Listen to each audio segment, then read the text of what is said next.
ne faut pas longtemps pour tomber dessus. Au détour du port de Marseille, dans les parcs ou au bord de mer, le plastique s'invite dans ce paysage idyllique du sud de la France. Mais il ne gâche pas juste la carte postale.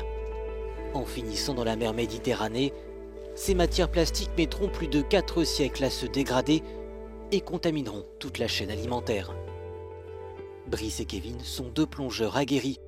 À l'instar de nombreuses associations, ils ramassent des déchets lors de leurs explorations sous-marines. En moins de 30 minutes, leurs filets se remplissent d'emballages plastiques.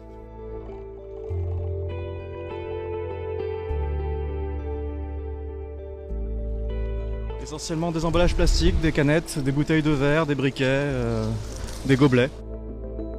Mais Brice veut aller plus loin. Ce biologiste et entrepreneur développe une application de sciences participatives destinée à tous les usagers de la mer.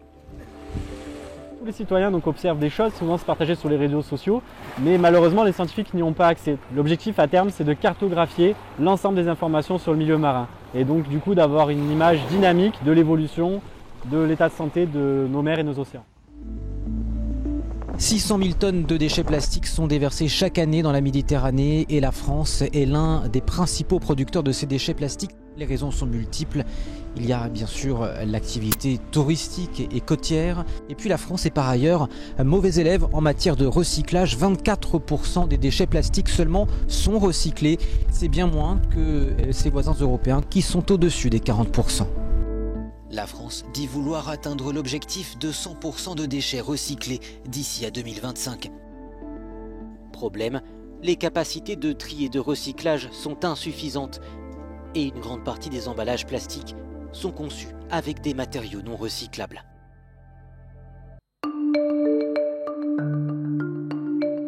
Toujours à Marseille, les équipes de cette usine s'activent comme chaque matin pour trier les kilos de déchets plastiques ou en carton en provenance d'entreprises ou de campus. Mais cette société fait plus que collecter. Elle les aide à mieux trier les déchets à la source avec des poubelles clairement identifiables et des incitations. Avec cette machine par exemple, une bouteille plastique recyclée donne droit à un bon d'achat. L'objectif est aussi de réduire le volume de déchets, quitte à peut-être gagner moins d'argent.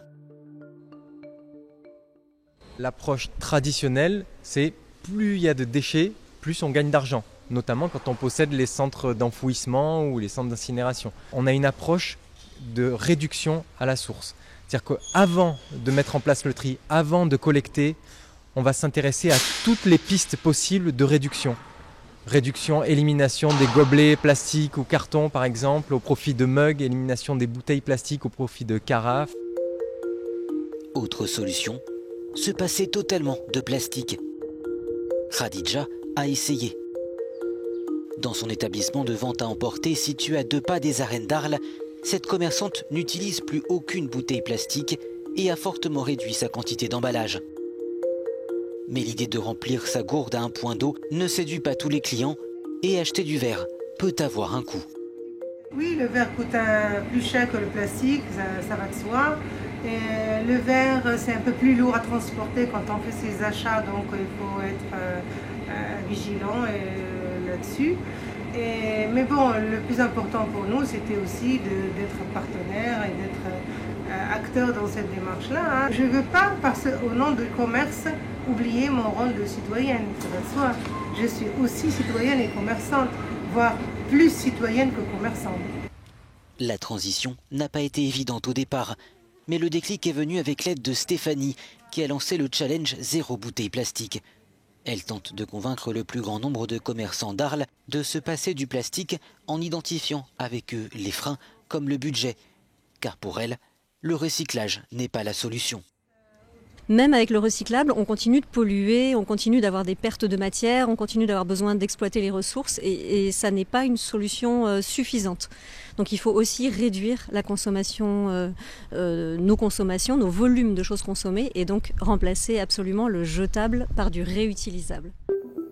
La France s'est dotée d'un objectif de sortie des emballages plastiques à usage unique d'ici 2040, mais sur une base incitative et sans prévoir de sanctions. Pas assez contraignant et trop tardif, jugent les défenseurs de l'environnement.